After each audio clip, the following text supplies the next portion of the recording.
नमस्कार। इस दिल से के एपिसोड में हम चर्चा करेंगे बिहार की। सभी को मालूम है कि हाल ही में बिहार में चुनाव हुए, असेंबली के चुनाव हुए और 14 को रिजल्ट आ गया। और जो पार्टी जो 2020 के चुनाव में जिसके लगभग 75 सीटें थी, वो गिर के इस बार उसकी संख्या केवल 25 रहेगी, आरजेडी। और महागठबंधन का टोटल जो सीट आई हैं वो लगभग 35 सीट आई हैं। अब इसके पीछे कार्य क्या है, क्यों ऐसा हुआ, कैसे ऐसा हुआ, उसके बारे में तो हम बाद में चर्चा करेंगे। लेकिन अब अगर बिहार का इतिहास देखिए,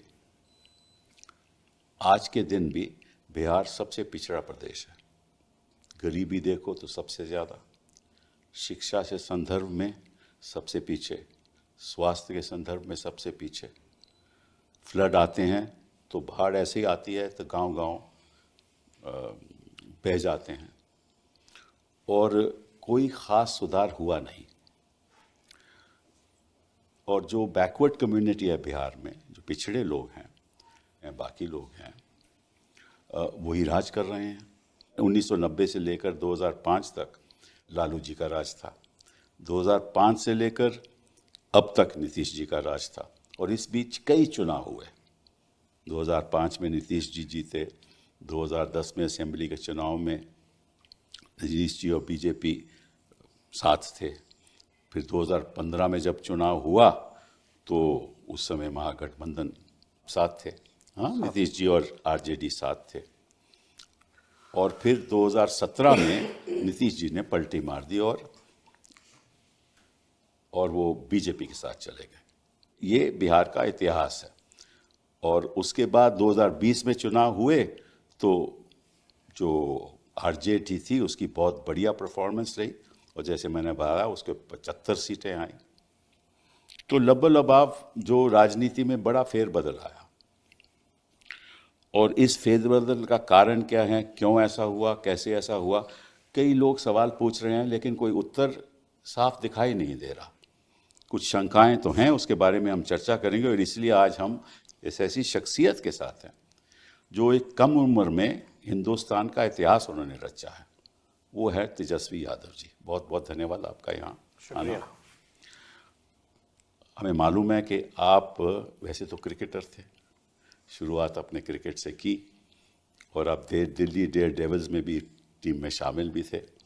लेकिन वो आपका 2000 मेरे ख्याल 12 में आप 11-12 तक आप रहे, तो आपने फिर छोड़ दिया। उसने 2013 में आपने तय किया कि मैं राजनीति में आऊँगा।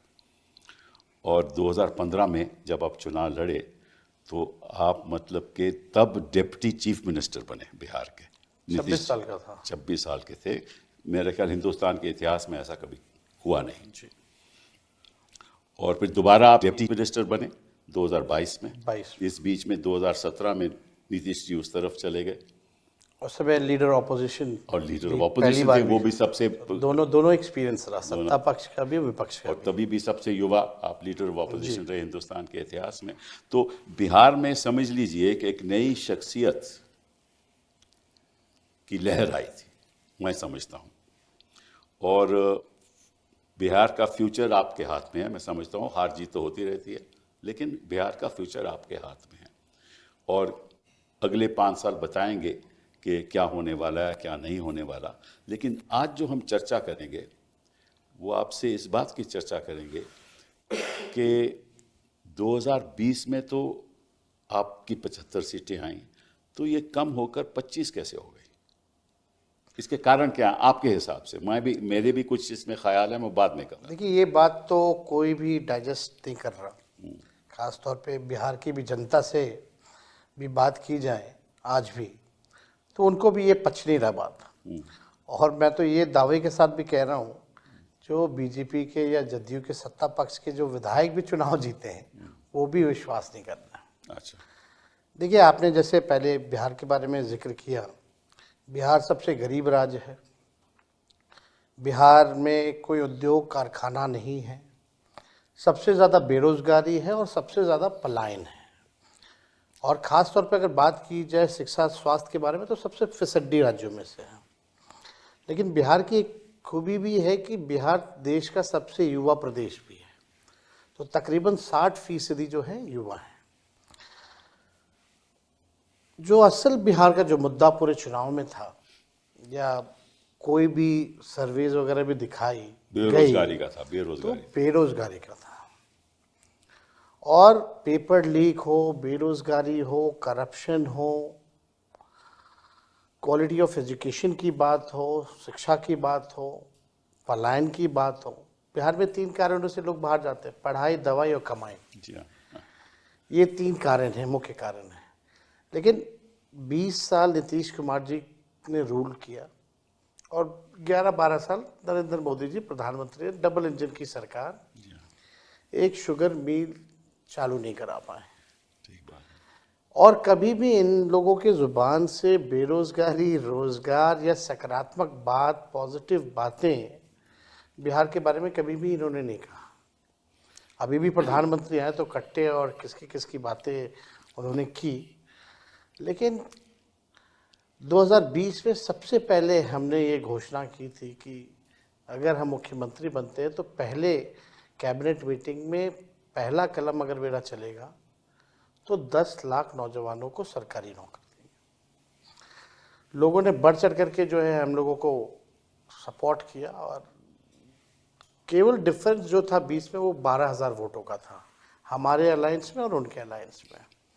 और सीटों की तुलना कीजिए तो 12-14 सीटों का फर्क, जी हाँ, 12,000 जी हाँ, जी हाँ। बड़ा। तो बिलो 1000 वोट्स जो है हम कई सीटें जो हैं हारे हैं। और लेकिन जब हम 22 में दोबारा बने, आपका परसेंटेज 23% था उस समय भी। उस समय भी वोट हाईएस्ट परसेंट। सबसे ज़्यादा हाईएस्ट 23% हम ही लोगों था का उस समय भी, हाईएस्ट था। तो उस समय 19 जो लोकसभा के बाद और उसमें लगभग 8 से 10% हम लोगों ने कवर किया था, जी हाँ, अगर 19 की बात की जाए तो। लेकिन फिर अब दोबारा जब हम मुख्यमंत्री बने 22 में, तो हम लोगों ने पहला शर्त ही ये नीतीश जी के साथ था कि भाई एक तो कॉमनवेल्थ फोर्सेस को देश की गद्दी से हटाना है, दूसरा अगर हम आ रहे हैं तो 5 लाख नौकरियां या 10 लाख नौकरियों की कार्रवाई जो है वो होनी चाहिए, वरना लोग हमसे पूछेंगे कि सत्ता में आए तो क्या किया। और पहली बार आरजेडी ने नीतीश कुमार जी के साथ रहते हुए एजुकेशनल डिपार्टमेंट भी लिया और वहाँ से तकरीबन हम लोगों ने कई नौकरियों जो है लगभग उस दौर में 5 लाख नौकरी हम लोगों ने दी, 3.5 लाख नौकरियां प्रक्रियाधीन कराई। हमारे हटने के बाद भी पेपर लीक हुआ। तो मेन मेरा ये कहने का मतलब है कि बेरोजगारी जो था वो सबसे बड़ा मुद्दा था और लोगों ने बढ़ चढ़ करके, हम तो हर जगह कैंपेन गए, जो लोगों का जो गुस्सा जो सरकार के प्रति रहा, जिन लोगों ने लाठियां खाई, वो लोग नहीं चाहते थे कि एनडीए की सरकार जो है दोबारा बने। नया बिहार बनाना चाहते थे, ऐसा बिहार जो पढ़ाई, दवाई, कमाई, सिंचाई, सुनवाई और कार्रवाई वाली सरकार हो। लेकिन आपको एक शब्द में हम बता देंगे कि अभी चुनाव में आपका हुआ क्या। उस बात का जवाब नहीं आया कि क्यों आप समझते हो कि ये आप हम ये कह सकते हैं कि लोकतंत्र हारा है, मशीनरी जीती है। लोकतंत्र हारा है, मशीनरी जीती है। मशीनरी जीती है। अच्छा, वो मशीनरी के कई पहलू हो सकते हैं। देखिए उसके मतलब जो चीज़ें जो उम्मीद लगाई जा सकती है कि भाजपा और ये लोग करेंगे, उन लोगों ने कोई भी चीज़ छोड़ा नहीं इस चुनाव में करने से। आप देखिएगा जो भी योजनाएं, हमारा जो विजन था, सबसे पहली बार चुनाव में से पहले हमने अपना विजन रखा था कि पेंशन हम बढ़ाएंगे, माई बहन मान योजना भी लाएंगे। ये सारी चीज़ों को देखिएगा तो सरकार ने उसको इम्प्लीमेंट किया। और ये 20 साल से इनको याद नहीं आ रहा था कि 400 से भी पेंशन बढ़ाना है। जब हमने कहा तब इन लोगों ने जो है वो इम्प्लीमेंट जो है किया। लेकिन चुनाव के कोड ऑफ कंडक्ट के 10 दिन पहले 10-10 हज़ार रुपये बांटे गए। यानी वैसे अलग अलग योजनाओं के तहत लगभग 40,000 करोड़ रुपए जो हैं पूरे बिहार में लोग सीधे जो हैं बांटे गए। आप ये कह सकते हैं कि रिश्वत दी गई है पूरे चुनाव में।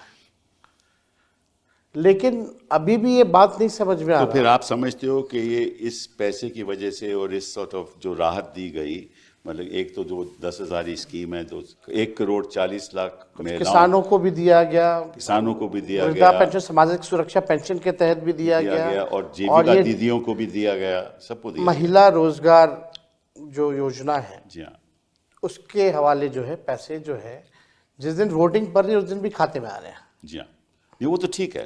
तो आप समझते हो कि इस वजह से लोग प्रभावित हुए? मेरे ख्याल से ये अगर आप देखेंगे तो बड़े इंटरेस्टिंग डेटाज हैं।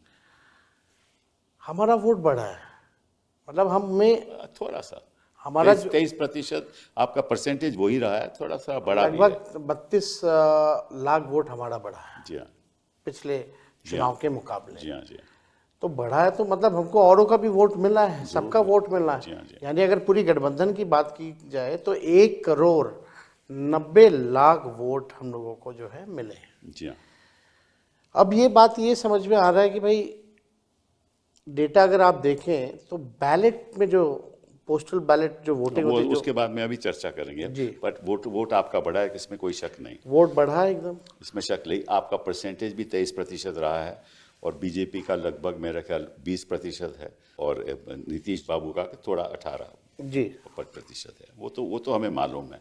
लेकिन अगर उनका मिला लिया जाए तो उनकी जो परसेंटेज है आपसे कहीं ज़्यादा है।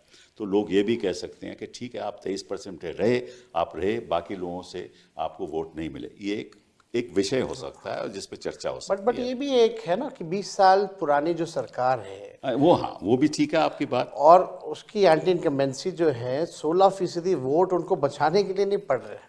कभी भी अगर देखा गया है, अगर वोट की परसेंटेजेस बढ़े हैं तो वो बदलाव के लिए जैसे वोट पड़े हैं। बट अब बात पोस्टल बैलेट पे आती है। देखिए, जो पोस्टल बैलेट होते हैं उन्हीं लोगों के होते हैं जो सरकारी नौकरियों में हो, ठीक है ना, कोई शिक्षक इंस्पेक्टर होते हो, हैं, शिक्षक होते जो हैं, सर्विस में या होते सर्विस हैं, के लोग होते हैं, जो on army duty on election duty, में लगना ठीक है ना, होता तो उनके और ये पढ़े लिखे लोग होते हैं। जी। तो मैं देख रहा था, यहाँ आंकड़ा देख रहा था कि अगर वहाँ देखा जाए तो शुरुआत में जो पोस्टल बैलेट के वोट पड़े हैं वो लगभग समझ लीजिए सबसे ज़्यादा आपको पड़े हैं। और उसको अगर हम कंस्टिट्यूएंसी में बदलाव लाएं तो 243 कंस्टिट्यूएंसीज में से 143 कंस्टिट्यूएंसी में आप लीड कर रहे हो जी।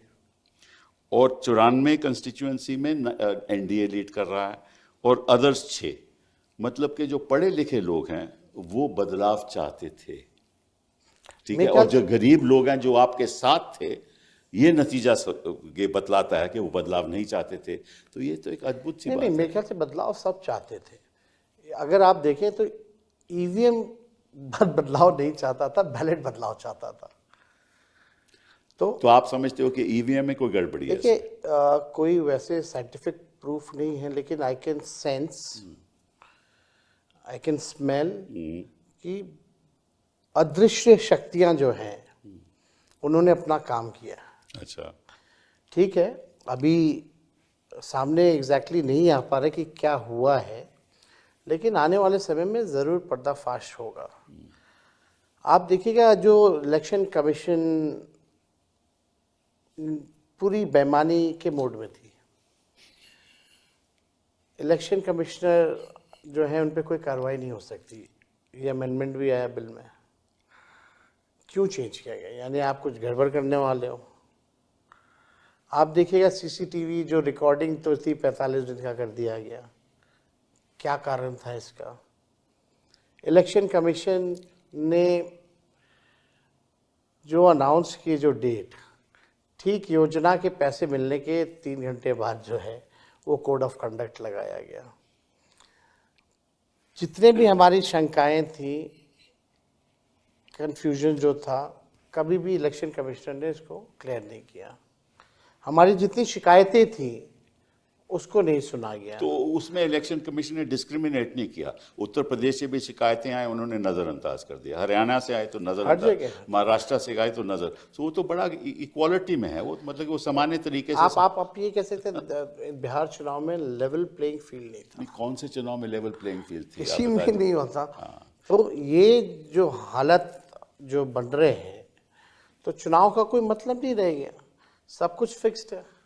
चलिए, आपको मैं एक आंकड़ा जो मेरे पास है वो आपको बताता हूँ, आपकी राय भी चाहता हूँ मैं, कि अगर जब असेंबली का इलेक्शन होता है, उससे पहले पार्लियामेंट होता है, फिर असेंबली का इलेक्शन हुआ, तो उसमें जो वोटों का अंतर होता है, हाँ, वो लगभग 3 से 6% तक बढ़ता है जी। और ये मैं आपको उदाहरण दे रहा हूँ, जैसे कि हरियाणा में हुआ 24 में पार्लियामेंट का इलेक्शन हुआ और फिर असेंबली का जब इलेक्शन हुआ तो जो वेट परसेंटेज जो बढ़ा वो केवल 6.2%, और झारखंड में भी वोट बढ़ा 3.5%, और महाराष्ट्र में बढ़ा 12.2%, और बिहार में बढ़ा 15.6%।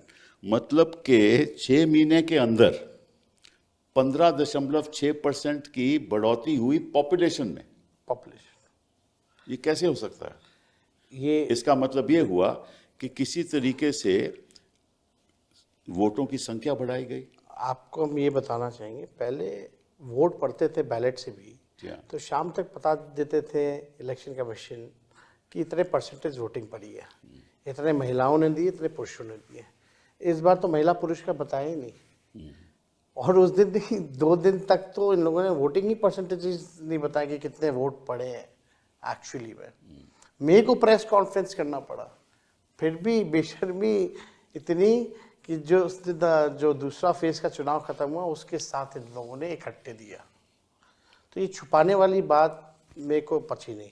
अब हमको ये लगता है कि ये वोट बढ़ाने की जो एक बड़ी साजिश है, वोट बढ़ाना ये मतलब मशीन बढ़ाओ। मशीन कैसे बढ़ेगा? तो बूथ की संख्या बढ़ा दो। तो ये पूरा खेल जो है, बूथों को बढ़ाया गया। बूथ बढ़ेंगे तो स्वाभाविक रूप से मशीनें बढ़ेंगी, मशीनें बढ़ेंगी तो इनकी जो अभी तो हम कोई ऐसा एविडेंस नहीं ला सकते, but I can sense it कि कुछ गड़बड़ है, कि कुछ ना कुछ ये लोग करते हैं। अगर आप एक बूथ पे भी अगर 20 वोट मैनेज कर लो तो उसकी बड़ी संख्या हो जाती है। और इस बार हम लोगों ने कई सीटें जो हैं बहुत कम कम मार्जिन से भी हम लोग हारे हैं। तो लेकिन जो नतीजा जो आया, 200 से भी ऊपर सीटें एनडीए को आ रही हैं, ये कोई भी या महाराष्ट्र का हो, इसको कोई बाय नहीं कर सकता। सर्वेज भी होते हैं, सैंपल्स भी आते हैं, तो आप देखिएगा जितना बड़ा आपका जो वोट पड़े हैं आपके इस बैलेट में, उतने कितनी बड़ी एजेंसी हो उससे ज़्यादा तो यही तो मैं कह रहा हूँ, जो पोस्टल बैलेट जो वोट हैं वो 1,77,000 लगभग, और जो सर्वे होता है लगभग वो 40,000 45,000 मैक्सिमम का सर्वे होता है। तो अगर सर्वे कहता था, सर्वे भी ये नहीं कह रहे थे कि इनकी 202 सीटें आएंगी 243 में, ये सर्वे भी नहीं कह रहा था। लेकिन अगर आपका सैंपल पोस्टल बैलेट पर 1,77,000 है, जो सर्वे जो करते हैं उनसे कहीं ज़्यादा है, तो नतीजे हैं वो उस तरीके से आए क्यों नहीं। और इस पे बारे में जो हम चर्चा कर रहे हैं, आपको बड़ी शंकाएं हैं कि किसी तरीके से ये मैनेज हुआ है। मतलब आप अगर बिहार देखें तो एक बड़ा प्रदेश है, सीमांचल का इलाका है, मगध का इलाका है, चंपारण का इलाका है, पूर्वांचल इलाका है, कोसी का इलाका है, तो वहाँ तो हर जगह एक ही पैटर्न से सीमांचल तो ओवैसी साहब ने आपको बोला, तो देखिए वो वहाँ भी अभी काफ़ी चीज़ें जो हैं, डेटा आएगा उस हिसाब से हम लोग बात करेंगे। लेकिन वो भी पोजीशन वहाँ बहुत बढ़िया था हम लोगों का, जो ग्राउंड जो रियलिटी थी, बहुत सब लोग एक पक्ष में जो है। पिछली बार तो आप लोगों को बहुत सीटें आई थी उस तरफ से, वहाँ से नहीं, वहाँ से भी हमेशा आता रहा। खैर जो भी बातें हैं, सीट तो हम कह सकते हैं कि ये पूरा चुनाव जो है बड़ी बेईमानी हुई है, और जैसे हमने पहले भी कहा कि मशीनरी की जीत हुई है। तो मशीनरी, बिहार में जब चुनाव तो इकलौता राज्य होता है। मैं आपको एक उदाहरण देना चाहता हूँ, जो मैंने खुद एक प्रेस कॉन्फ्रेंस की थी और शायद आपने देखी भी हो कि हरियाणा से कुछ स्पेशल ट्रेन चली थी। स्पेशल। तो जो सवाल उठाए गए कि भाई आप स्पेशल ट्रेन क्यों चला रहे हो, क्योंकि सीधे वो बिहार जा रही थी, हरियाणा से बिहार जा रही थी। तो चुनाव आयोग ने ये बताया और रेलवे मिनिस्ट्री ने बताया, और जब हमने सवाल उठाया कि भाई ये ऐसा है कि ये सडन अनशेड्यूल्ड जब रश हो जाता है तो फिर हम अनशेड्यूल्ड ट्रेन चलाते हैं ताकि लोगों को तकलीफ ना हो। तो जो चुनाव जो था, आपको मालूम है कि 6 तारीख का चुनाव था और छठ पूजा 28 को ख़त्म हो गई थी, अक्टूबर को, ठीक है ना। और इन्होंने कहा कि छठ की वजह से, फिर हमने सवाल उठाया कि भाई छठ तो 28 को ख़त्म हो गई, लेकिन ट्रेन तो 3 तारीख को चली, 3 नवंबर को चली। Exactly. और उसमें जो वीडियो दिखाया गया उसमें लोगों ने ये कहा कि सैनी साहब ने हमें हरियाणा से भेजा है बीजेपी को वोट करने के लिए। और वो वीडियो हैं, चुनाव आयोग के पास वो वीडियो हैं, हमने उसको पब्लिकली डिस्प्ले किया। और ऐसी ट्रेन 4 चली, हर ट्रेन में 1500 लोग थे, मतलब कि 6000 लोग हरियाणा से बिहार जा रहे हैं। और खर्चा सरकार बीजेपी कर रही थी, ये भी उन्होंने कहा कि बीजेपी खर्चा कर रही है, हमें पैसा उन्होंने दिया है और हम वोट बीजेपी को करने जा रहे हैं। ये चुनाव आयोग के सामने प्रूफ था। ना रेलवे मिनिस्ट्री ने कुछ उसके बाद कहा, ना चुनाव आयोग। अगर एक ही जगह से ऐसी ट्रेन चली हो तो मालूम नहीं कितनी जगह से कितनी ट्रेन चली। छठ में रेलवे मिनिस्टर ने घोषणा की थी कि 12,000 स्पेशल ट्रेनें चलाएंगे। अब पता नहीं डेटा कहाँ से लाते, 14,000 तो ट्रेन ही है पूरे देश में। अच्छा। और 12,000 जो है उन्होंने घोषणा की थी छठ में स्पेशल जो है वो ट्रेनें चलेंगी, और चली नहीं। लोग जो हैं टॉयलेट में ठूस ठूस करके आए, वो भी वीडियो है। अच्छा। और ये ठीक चुनाव से पहले ये ट्रेन जो है, जैसे आपने कहा, वो एकदम सत्य बात है। और केवल एक शहरों से ही नहीं, यही तो ना, कहीं से भी, बॉम्बे से, साउथ से, आपका कई जगहों से, नॉर्थ ईस्ट से, जहाँ भी बीजेपी की सरकार रही है वहाँ वहाँ ये काम जो है किया गया। तो इन लोगों ने किया है। अब बाकायदा उनको भाजपा का पट्टा दे करके, जी हाँ, खुद भाजपा के नेताओं ने कहा कि हमने टिकट कटवाया, पार्टी ने कटवाया है, लौटने का भी कटवाया है। चलिए मान लीजिए कि इतने लोग बाहर से आए, तो या तो खुद बीजेपी के लोग थे या पलायन की वजह से वो बिहार के वोटर थे। दो ही बातें हो सकती हैं ना। तो अगर तो पलायन की वजह से बिहार के वोटर थे तो आके उन्होंने वोट किया। देखिए, और अगर बीजेपी के वर्कर थे तो बहुत ही गंभीर बात है। ये तो है। लेकिन आप ये बताइए कपिल सर कि जो लोग बाहर पलायन करने गए हैं, वो लोग आकर के बिहार में इसलिए वोट देगा ना कि क्योंकि हमको बिहार छोड़ के ना जाना पड़े अगली बार से, या इसके लिए वोट देगा कि इनकी वजह से वो बाहर गए। जो भी मजदूर, जो भी पढ़ाई के लिए या दवाई के लिए, कमाई के लिए अगर बाहर जा रहा है, अगर वो वोट करने आता है तो वो बदलाव के लिए वोट करेगा, ताकि पलायन रुके, बेरोजगारी खत्म हो, उनको अच्छी शिक्षा मिले, अच्छी चिकित्सा मिले।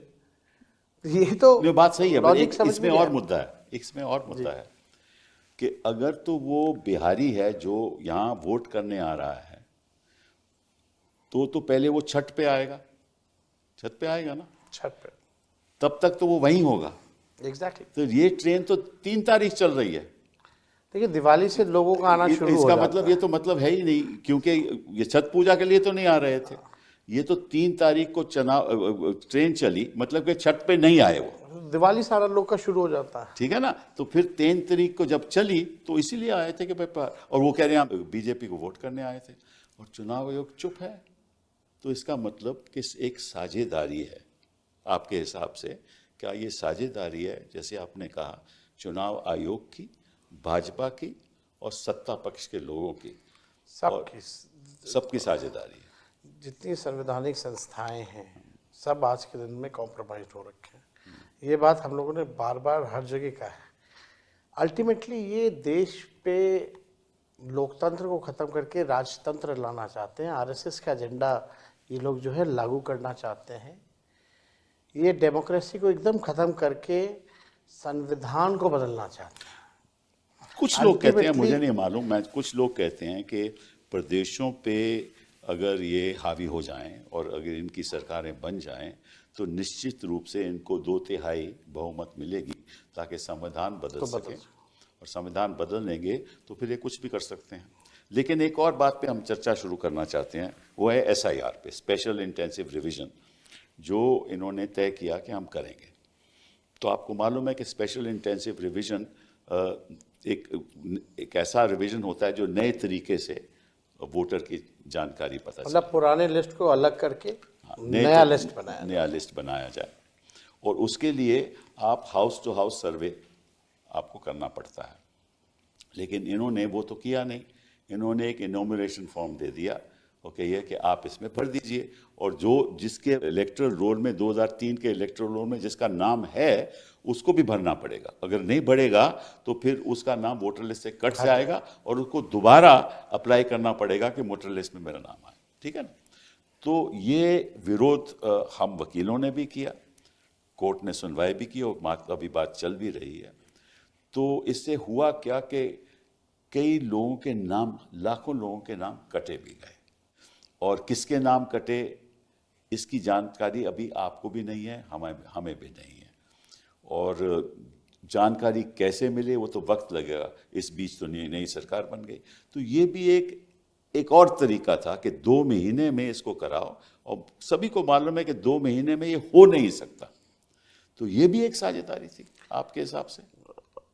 आपको याद है जब ये अनाउंस किया गया कि बिहार में SIR जो है लागू की जाएगी, उसके 2 दिन बाद ही हमने प्रेस कॉन्फ्रेंस करके इसका कड़ा विरोध किया, क्योंकि फरवरी में लिस्ट आया हुआ था और एक सामान्य प्रक्रिया है। जिनकी मृत्यु होती है उनका नाम काटा जाता है, जो 18 साल के ऊपर होते हैं उनका जुड़वाने का वो सालों पर चलता है, कोई ऐसा नहीं कि नया कोई बात है।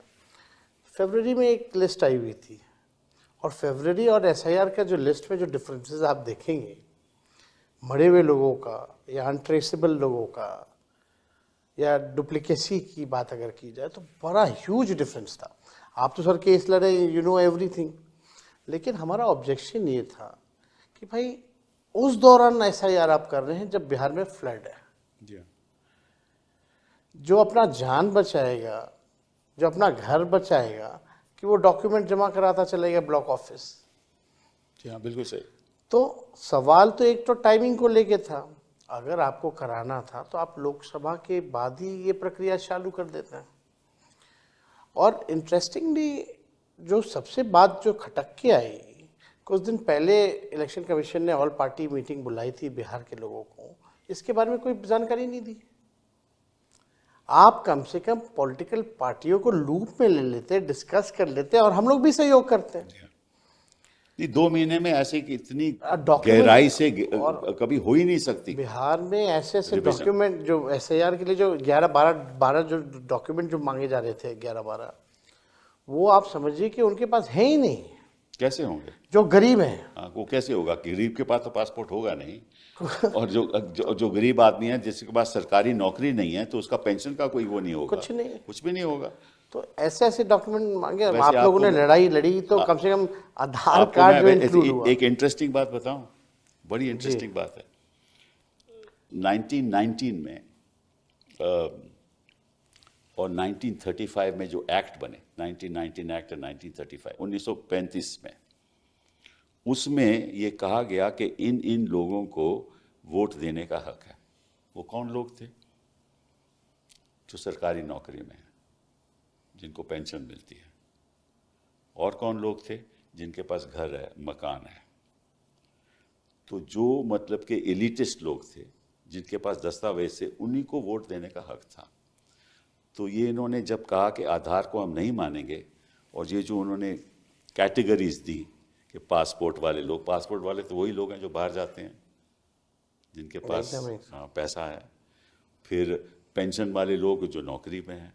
इंटरेस्टिंगली आधार को पहले लिंक किया गया था, इलेक्शन कमिशन ने किया था। I know that, duplicacy, but अभी तो विरोध कर रहे थे ना कि आधार फिर बाद में आधार भी मानते नहीं है। मतलब कि जो प्रक्रिया इंडिपेंडेंस से पहले चली आ रही थी कि किन किन लोगों को हक है वोट करने का, वही इंडिपेंडेंस के बाद बिहार में 2025 में हो रहा था। हमने विरोध किया कि बिल्कुल गलत है। ये इंक्लूसिव होना चाहिए। देखिए, इलेक्शन कमीशन का रवैया होना चाहिए कि जितने वोटर ज़्यादा हो उतनी अच्छी बात है।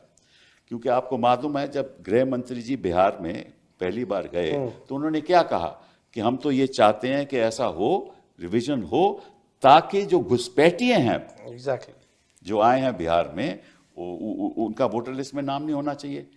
तो आप बताइए कि इसी एक घुसपैठिए का आपका नाम पता चला?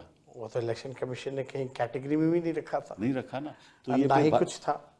आप देखिए कि इससे पहले भी झारखंड का चुनाव हुआ, जी हाँ, वहां भी घुसपैठिया ही मुद्दा उठाया गया। बिल्कुल बिल्कुल। अब वहां क्या खत्म हो गए? हाँ, अब अमित शाह मोदी जी का ध्यान उधर नहीं जा रहा। करेक्ट। अब बिहार में चुनाव है तो घुसपैठियों की बात की जा रही है। और आश्चर्य लगता है हमको कि इलेक्शन कमीशन जब सुप्रीम कोर्ट में एफिडेविट करता है तब उसमें इसका जिक्र नहीं है, और उसके बाद भी प्रधानमंत्री वहां जाके घुसपैठिया की बात कर रहे हैं। अभी भी शुरू कर दिया अगर उन्होंने। आया है घुसपैठिया तो आपकी 11 साल से सरकार है, बिहार में 20 साल से सरकार है, क्या कर रहे हैं आप लोग? फिर सवाल तो ये अपने ऊपर खड़ा कर रहे हैं। लेकिन इनका तो पुराना ओल्ड फॉर्मूला है, डिवाइड एंड रूल, जो अंग्रेज़ों का था कि आप हिंदू मुसलमान करो, नफ़रत की भाषा इस्तेमाल करो, आप जो है लोगों में, समाज में तनाव का वातावरण पैदा करो।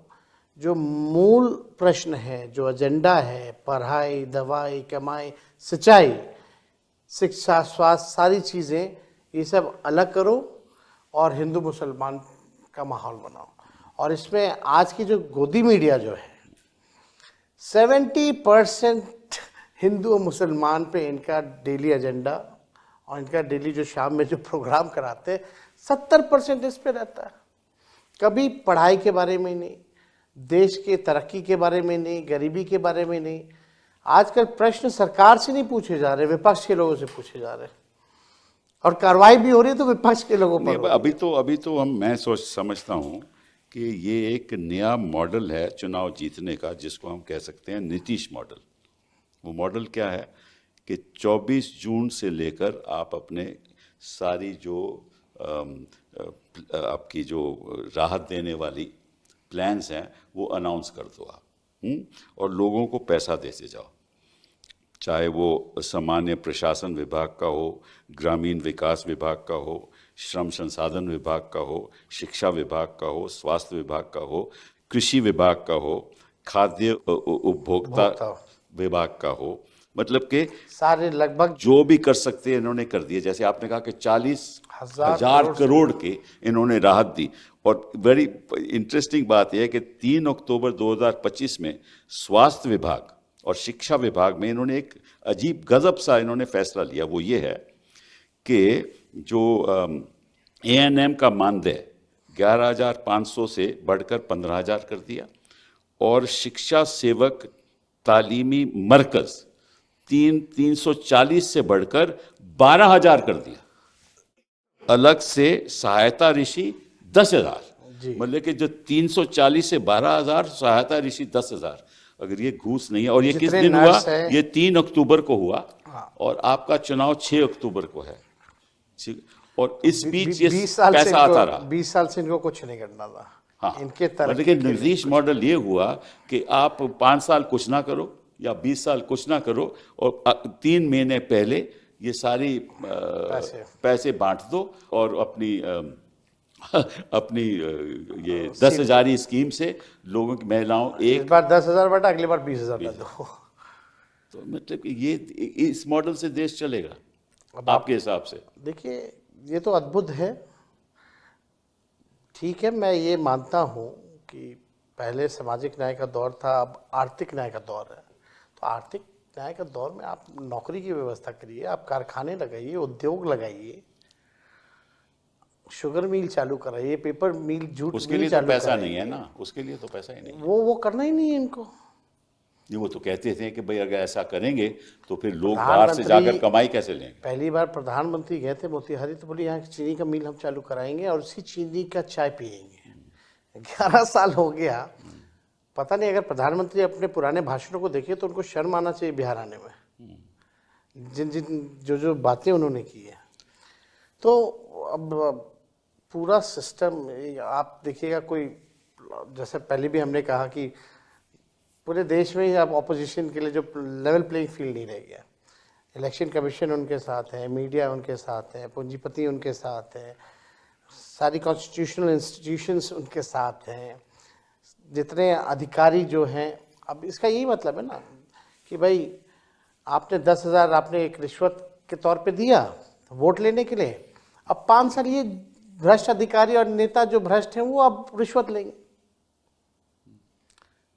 सही बात है। यही होना है भ्रष्टाचार। आप सीएजी की रिपोर्ट में आप देखिए 71,000 करोड़ का कोई हिसाब किताब नहीं है, इस पे कोई चर्चा नहीं हो रही है। कितने बार हमने सदन तो यह है में, कि चुनाव जीतना मीडिया में इस बातों को हम लोगों ने उठाया। मीडिया कुछ जो नहीं सृजन घोटाला हुआ, ऐसा घोटाला पूरे देश में नहीं हुआ है। बड़ा इंटरेस्टिंग है। सरकार का खजाना सरकार के पास ही रहता है, सरकार के खाते में रहता है। ये सरकार का पैसा एक एनजीओ जो नकली बैंक बना करके रह रही थी उसके खाते में था। अच्छा। और जब सरकार को जरूरत पड़ती थी तो उससे ये लोग लेकर के पैसा वो करते थे। लेकिन उस घोटाले का भी कुछ नहीं हुआ अभी तक। नहीं, वो तो घोटाले का तो, क्योंकि ऐसा है ना कि भाई जो इनके पक्ष में है उनके तो कार्रवाई तो होगी नहीं। लेकिन मैं एक बात सोच रहा था कि जो उत्तर प्रदेश के चुनाव में 2027 में है ना, हाँ, है ना, 2027 में, अभी टाइम है, वो अभी तो 2025 पहले बंगाल का फिर ठीक है ना। तो उसका जो इंटेंसिव रिवीजन है वो अभी क्यों हो रहा है? क्योंकि उसके लिए तो अभी आपको 6 महीने 8 महीने भी आप कर सकते हो, तो उसका आप 2 महीने में क्यों कर रहे हो? इसके पीछे तो कुछ होगा नहीं, कुछ सोच ना होगी कुछ ना ये लोग कि जल्द से जल्द किया जाए। नए नए चीज़ें जो हैं ये लोग कुछ ना कुछ सोचते रहते हैं, कर रहे होंगे। लेकिन ये जो हिंदी बेल्ट जो है ये इनके लिए सबसे इम्पोर्टेंट है। यूपी, बिहार और आपका बंगाल का जो इलाका है, ये बिहार में आज तक भाजपा अपने बल पे नहीं आई है, तो बिहार तो इनके लिए एकदम टारगेट था ही था। जी हाँ। तो इन्होंने जो करना था वो किया। अभी अगला बंगाल है, बंगाल में भी इसकी जो है शुरुआत की जाएगी। वहाँ तो जो घुसपैठियों की बात तो और जोर शोर से की जाएगी, बिल्कुल, और कम्युनलाइज करेंगे लोग चुनाव को। नहीं, बट वहाँ तो प्रॉब्लम थोड़ी और है ना कि जो बांग्लादेश से लोग आए हैं वो तो हिंदू लोग हैं ना, मुस्लिम तो नहीं आए ना, तो वो थोड़ा मुश्किल है। तभी तो ममता जी ने ये बात कही है। लेकिन इस बात को छोड़िए, एक और बात जो आई थिंक जनता को मालूम भी है, चुनाव आयोग को भी मालूम है, कि जब ये पत्रकार लोग वहाँ जा रहे थे, वहाँ जब बीएलओ से बातें हो रही थी, तो बीएलओ तो खुद ब खुद इन्यूमरेशन फॉर्म बिना हस्ताक्षर के, तो आपके वो जो पत्रकार जो हैं, हाँ करेक्ट, उन्होंने हजारों ऐसे वीडियो दिखाए उन्होंने, हजारों वीडियो दिखाए, और उसमें ये दिखाने पे उन पे मुकदमा भी हुआ, हाँ करेक्ट, और कोई कार्रवाई नहीं हुई। कोई कार्रवाई नहीं। तो मतलब कि बीएलओ अपनी तरफ से जो मर्जी कर रहा था। और एक और बड़ी इंटरेस्टिंग बात है कि एक मिलिट्री का आदमी, आर्मी का आदमी पटना में आया, उसने अपनी बीवी से बोला कि चलिए जाकर हम अपना एन्यूमरेशन फॉर्म देते हैं। बीएलओ के पास गया, ये भी रिकॉर्डेड है, और बीएलओ कहता साहब हमने तो आपका फॉर्म दे दिया। उसने बोला कैसा दिया? इसलिए हमने दस्तखत कर दिए। तो आपने कैसे किए मेरे दस्तखत? हमने कर दिए। तो उसने बोला अच्छा फिर हम हल्फिया बयान लिखाओ। तो उसने हल्फिया बयान लिखाया, और वो दस्तावेज अभी वीडियो में हैं। तो ऐसी ऐसी बातें तो हो रही बहुत हो रही थी। और इस और पे आपको मतलब भी कि पता है, ना कोर्ट का ही कोर्ट कार्रवाई। में जो राघोपुर के जिन लोगों को मृत घोषित कर दिया गया जी हाँ, बिल्कुल। हम लोगों ने जो 10-12 लोग कोर्ट थे में उनको पेश हम लोगों किए। ने भेजा था, आप लोग सब लोगों के पेश सामने। किए गए। तो ये तो स्थिति थी। फिर भी इतना हंगामा हो रहा है, हर चीज़ हो रहा है, एक बार भी इलेक्शन कमिश्नर सामने आके डाउट या कंफ्यूजन जो है क्लेम नहीं। चलिए, ये तो हो गई डाउट की बात। अब थोड़ा मुश्किल सवाल भी, आपका जो महागठबंधन, इसमें भी बड़ी लोगों को दुख था कि एक स्तर से बात नहीं हो रही, और आपकी सीट की जो होना चाहिए था, पहले होना चाहिए था, वो आखिर तक आप लोग झगड़ा कर रहे थे। तो क्या प्रॉब्लम क्या थी? देखिए, तो झगड़ा इससे भी बड़ा अच्छा मैसेज नहीं गया। देखिए, मेरा साफ मानना ये रहता है, विनेबिलिटी देखनी होती है। विनेबिलिटी को ही देखते हुए आप डिसीजन लीजिए। अगर आप एक जगह मजबूत हैं, आप वहाँ लड़िए। हम जहाँ मजबूत होंगे हम लड़ेंगे। लेकिन हर पार्टियां चाहती हैं कि भाई ज़्यादा से ज़्यादा सीटें जो हैं वो लोग लड़ें, और ये पॉसिबल नहीं हो पाता। और जो महागठबंधन जो बिहार में बेसिकली आप देखें तो वहाँ 6-7 पार्टियां थी, जी हाँ। नंबर भी ह्यूज थे, वो भी टाइम टेकिंग प्रोसेस था। 3-4 पार्टी यहाँ चाहती थी भाई एक सीट तो पे, आपको उनका भी शुरुआत इंटरेस्ट था। पहले कर देनी चाहिए थी, क्योंकि नहीं, आखिर तक क्यों छोड़ा आप लोगों हम ने? लोगों ने बाकायदा हर चीज़ की शुरुआत की थी, लेकिन कुछ जो सीटें जो 8-10 जो सीटें थी वो फ्रेंडली फाइट में भी थोड़ी वो प्रॉब्लम आ गई। फ्रेंडली फाइट हम लोग जो है वो हम लोग लड़े। हालांकि ये तो हर दूसरी तरफ एनडीए में भी बहुत ही इसकी खिचपिच हुई। उनके लीडर्स ने तो खुल करके ट्वीट भी किया कि हम संतुष्ट नहीं हैं, हमारे साथ नाइंसाफ़ी हुई है, ये भी क्या, लेकिन लोग साथ में थे। फिर अल्टीमेटली ये इतना बड़ा मुद्दा नहीं है। मुद्दा फिर भी ये है कि अगर हम बैलेट में 143 सीट जीत रहे हैं तो मशीन में जाकर के वो ट्रेंड कैसे चेंज हो जाना, उल्टा ऑपोजिट कैसे हो जाना। मतलब पढ़े लिखे लोग आपको वोट दे रहे हैं तो गरीब लोग आपसे मतलब कि नाराज हैं, यही हुआ ना? सबसे ज़्यादा सरकार में तो गरीब परेशान है, जी हाँ। लाचार है।